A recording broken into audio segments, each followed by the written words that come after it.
اعوذ باللہ من الشیطان الرجیم بسم اللہ الرحمن الرحیم۔ روہنگیا برما، میانمار کے علاقہ بنگلہ دیش کے علاقہ چٹگان میں بسنے والے مسلمانوں کا نام ہے۔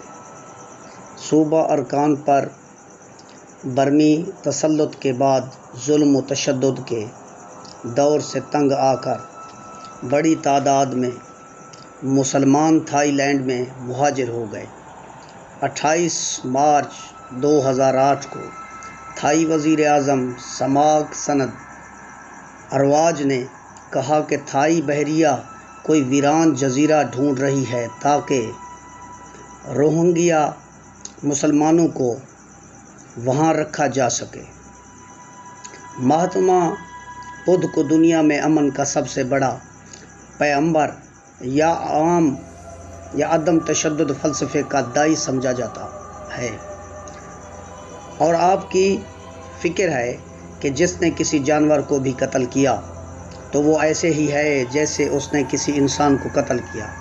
دنیا بھر میں آپ کے پیروکار کی تعداد قریباً 35 کروڑ ہے، جو زیادہ تر ایشیائی ممالک میں آباد ہیں۔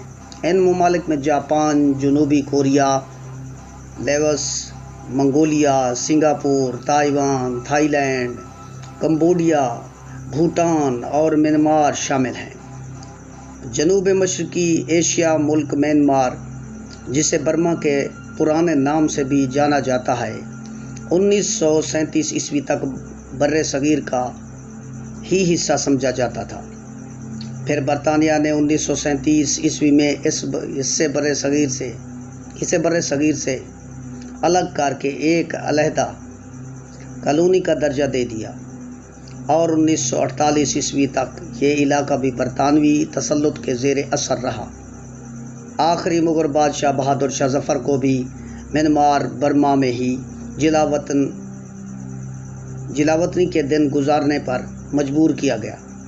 آج بھی رنگون میں اس کی قبر مغل سلطنت کے زوال اور برطانوی شفاقیت کے نوحے سناتی نظر آتی ہے۔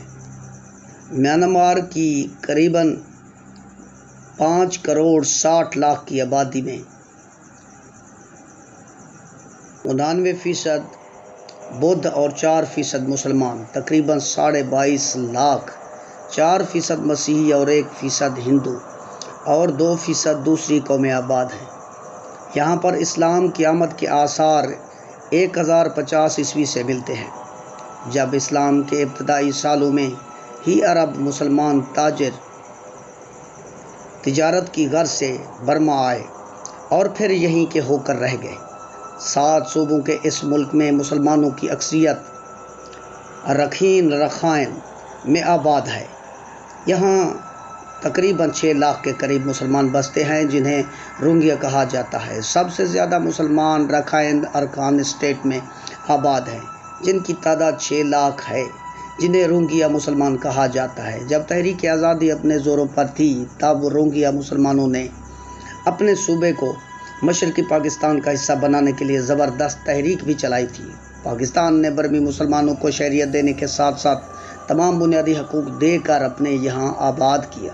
پاکستان کے بعد سعودی عرب وہ واحد ملک ہے جس نے ان مجبوروں اور لاچار برمی مسلمانوں کو شہریت دے کر اس کار خیر میں حصہ ڈال دیا۔ میانمار میں مسلمانوں کے قتل و غارت گری کی ایک طویل تاریخ ہے، لیکن 2012 عیسوی میں مہذب دور کے ترقی یافتہ کہلانے والی قوموں کے ہوتے ہوئے مسلمانوں کی نسل کشی کے واقعات انسانیت کے سر بھی شرم سے جھکا دے، حتیٰ کہ اقوام متحدہ بھی روہنگیا مسلمانوں کو دنیا کے مظلوم ترین اقلیت قرار دینے پر مجبور ہو گئی ہے۔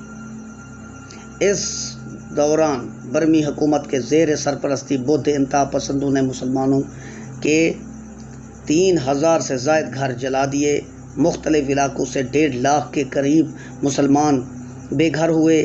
5 لاکھ سے زیادہ مسلمانوں نے بنگلہ دیش پناہ گزین کیمپوں میں پناہ لی، جہاں پانی، راشن اور بجلی تو دور، جانوروں سے بھی بدترین زندگی خواتین کا گینگ ریپ، اجتماعی طور پر عورتوں اور بچوں اور مردوں کا قتل عام، مسلمانوں کے مکانات، مساجد، دکانوں کا نظر آتش کرنا روز کا معمول بن چکا تھا۔ ہیومن رائٹس واچ کی ایک رپورٹ کے مطابق ان فسادات کے دوران برما کے سیکورٹی فورسز نہ صرف خاموش تماشائی کا کردار ادا کرتی رہیں بلکہ بعض موقع پر وہ اس قتل عام میں خود بھی شریک ہوئی۔ اس سے بڑا المیہ اور کیا ہو سکتا ہے کہ سینکڑوں سالوں سے وہاں بسنے کے باوجود ان کو شہریت سے محروم کر دیا گیا، جنہیں نہ تو سرکاری تعلیم کی سہولت میسر، نہ ہی سرکاری ملازمت اور نہ ہی عام شہری کی طرح آزادانہ گھومنے پھرنے کی اجازت ہے۔ المیہ یہ ہے کہ میانمار کے مسلمانوں کے مسئلے کو شروع دن سے ہی میڈیا میں ایک خاص اینگل سے پیش کیا گیا، لیکن افسوس مسلمانوں کی اس نسل کشی کے سلسلے کی تہہ تک پہنچنے کی کسی نے بھی کوشش نہیں کی۔ تفصیل ہے کہ مسلمانوں کا اکثریتی علاقہ قدرتی وسائل سے مالا مال ہے، جہاں وافر مقدار میں قیمتی دھاتوں سمیت 2 ارب مکعب میٹر سے زائد تیل اور 12 ارب مکعب میٹر قدرتی گیس کے ذخائر موجود ہیں، جن پر استعماری طاقتیں عرصہ دراز سے للچائی نظر بگاڑی ہیں بیٹھی تھیں۔ اس میں کوئی دو رائے نہیں کہ شروع دن سے ہی میانمار کی سیاست میں فوج کا فیصلہ کن بالادستی حاصل ہے، جس کے پیچھے چین کھڑا ہے، جو فوج کے ذریعے براہ راست میانمار کی اندرونی پالیسیوں پر اثر انداز ہوتا چلا آ رہا ہے۔ میانمار کے مسلمانوں پر ڈھائے گئے انسانیت سوز مظالم کو سمجھنے کے لیے اس پہلو کو ہمیشہ پیش نظر رکھنا چاہیے۔ جس طرح چین کا شغر سے گوادر تک تجارتی راہداری بنائی، اسی طرح چین نے برما کے راستے سے بھی ایک اور راہداری شروع کر رکھی ہے۔ حکومت کی اندرونی خانہ خواہش ہے کہ بنگلہ دیش کے ان روہنگیا مسلمانوں کو بنگلہ دیش منتقل کر دیا جائے یا پھر ختم کر دیا جائے، جبکہ اقوام متحدہ کے خصوصی نمائندے پانگ پیلی پہلے ہی یہ اتنبے کر چکے ہیں کہ برمی حکومت روہنگیا مسلمانوں کو مکمل طور پر ختم کرنے پر تلی ہوئی ہے۔ پچھلے 7 سالوں سے مسلم نسل کشی کے پیچھے یہی وہ خوفناک حقائق ہیں جن کو دنیا کے سامنے بہت کم لایا جا رہا ہے، کیونکہ دوسری جانب جمہوری دعوے دار سوچی کو پوری منصوبہ بندی سے برسر اقتدار لانے کے بعد امریکہ اور یورپ نے بھی مسلمانوں کے ذخائر پر ہاتھ صاف کرنے کے لیے جنوری 2017 تک ان علاقوں میں $7 ارب کی سرمایہ کاری کر چکے ہیں۔